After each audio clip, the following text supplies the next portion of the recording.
Crisis Core Final Fantasy is a prequel to Final Fantasy VII, originally released back in 2007 exclusively for the Sony's PSP. This title has recently received a remaster which is now available on every major platform out there, including the Nintendo Switch as well as the PC. Crisis Core is an action RPG which follows the story of a soldier operative named Zack Fair. This game gives you amazing backstories on both Sephiroth and Cloud. You are gonna be able to find out how and why Sephiroth went dark. You are gonna be able to see a completely different side of Sephiroth's personality before he became the major antagonist that we know him as. And then you are also gonna see Cloud in his really early days working as an ordinary infantry guy for Shinra. He is not quite the ass-kicking machine yet that we know him as. And yeah, this title also gives you the origin of the Buster Sword. So yeah, there is a ton of stuff here.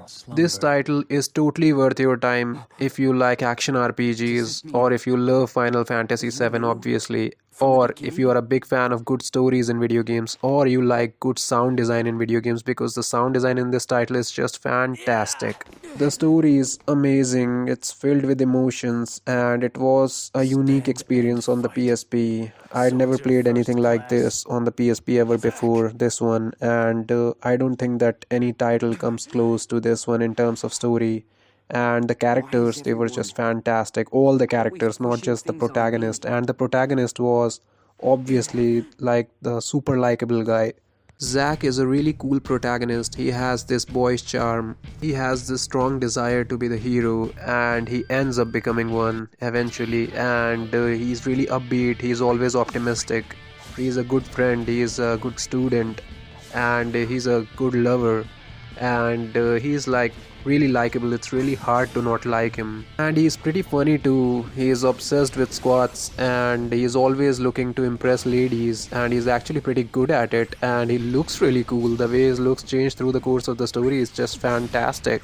And throughout the story, his positive attitude is like being tested by tough times, and still he comes out as an optimistic guy. He's always willing to help. He's always willing to be a good friend. He's always willing to defend his loved ones, and he's always a hero. As you go through the story, you're gonna be able to experience his relationship with Aerith, and it's like really subtle, but it's really, there's something about it that is really simple but really touches you.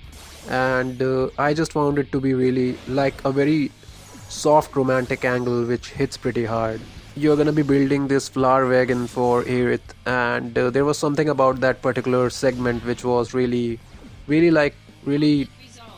nice actually. The story, it starts on a lighter note but gets really serious later on.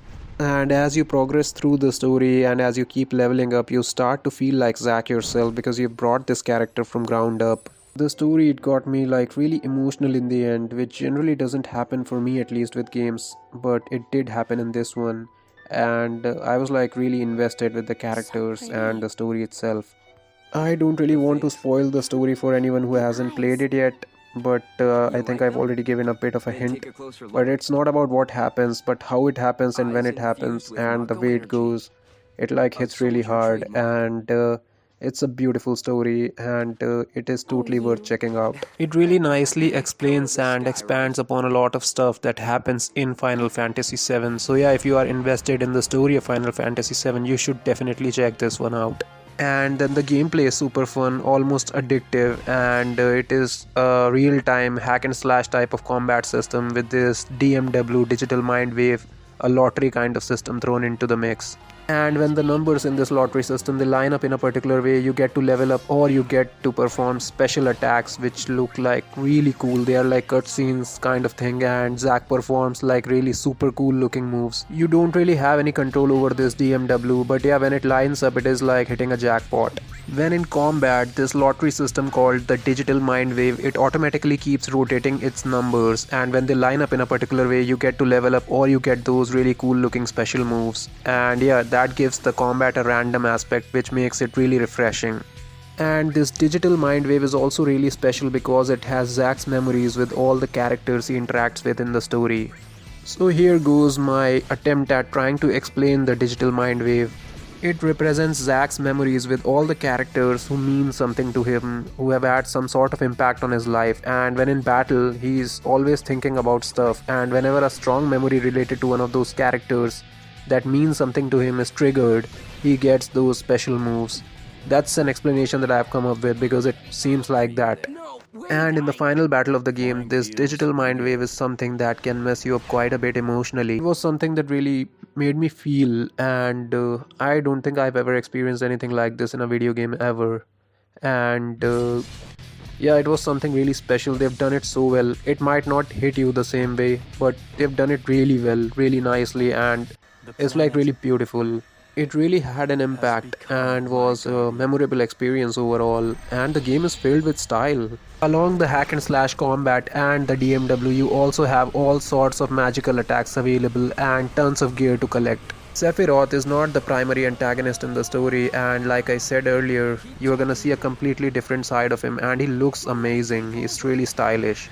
The main antagonist is a guy named Genesis Rhapsodos, and he's like a really cool guy, and he's not a one-dimensional character. He's not all evil, and he has his reasons for what he's doing. And he's just madly obsessed with this work of fiction called Loveless. And then you've got this guy named Angel, who's like a mentor to Zack, our protagonist. He is also a really likable character, and all these characters, they have unique personalities. They are all very different from each other. And if you look at this entire cast of characters present in this title, you're gonna be like really puzzled if you were asked to choose the coolest guy amongst them, because there is like this competition going on between all these guys as to who is the coolest. All of these guys are really likable, and all of them are going through a ton of stuff in their lives, which makes this title like really cool, as you're always gonna have someone on the screen who's likable.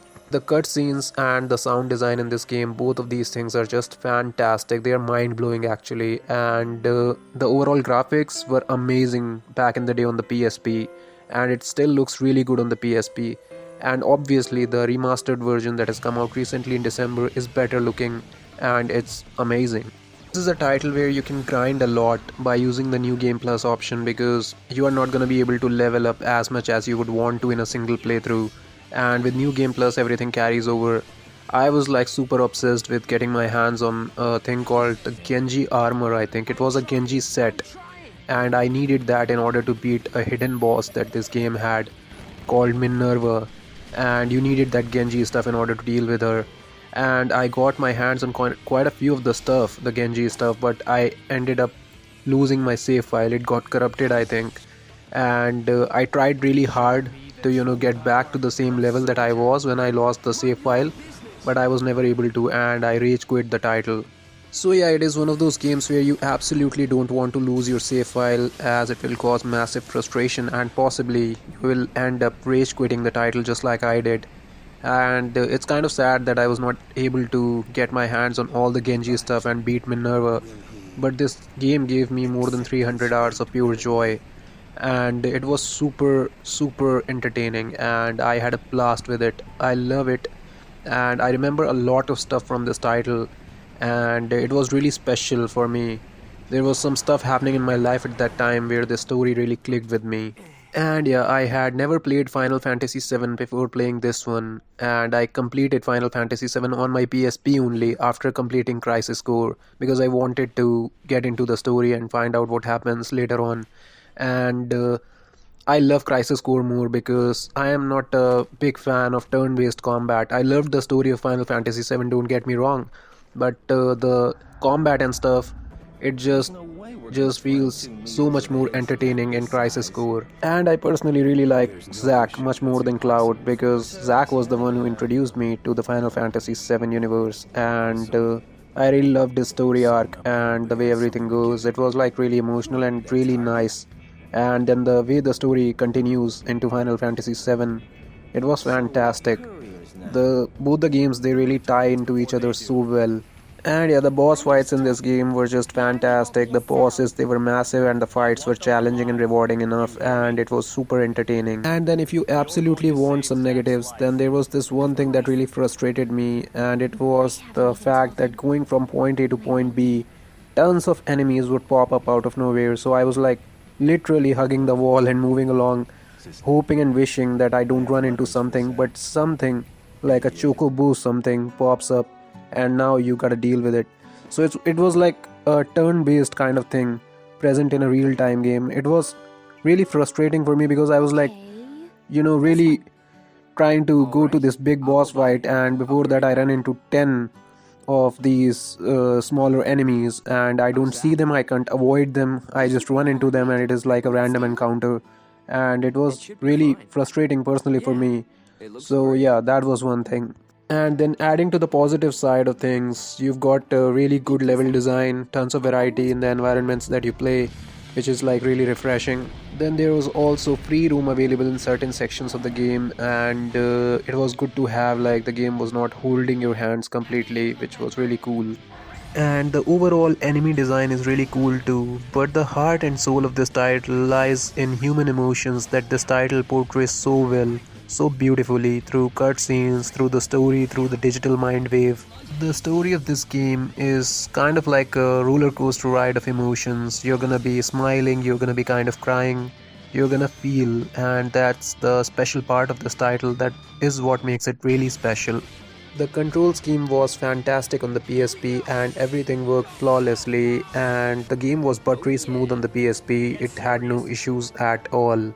This was the title that got me into action RPGs, as I was like more into shooters, racers, and open world titles back in the day. This game really introduced me to a whole new genre of games. I loved the story, I loved the characters, I loved the protagonist Zack. I think he was fantastic, and this title was a memorable experience for me. It was a really special title for me. And I'm glad that this title has been remastered and is now available on so many platforms out there and will get some much deserved love. It is available on PS4, PS5, Xbox One, Xbox Series, Nintendo Switch, and PC. And if you have a really low end system, you can always go with the OG version, the PSP version. It has aged really well, and you can go with it with emulation, or you can also play it on Android with emulation. And if you like PSP games, definitely subscribe to the channel, as I cover games from the PSP's library on a regular basis. Leave a like if you enjoyed the video, and thank you very much for watching. Peace out.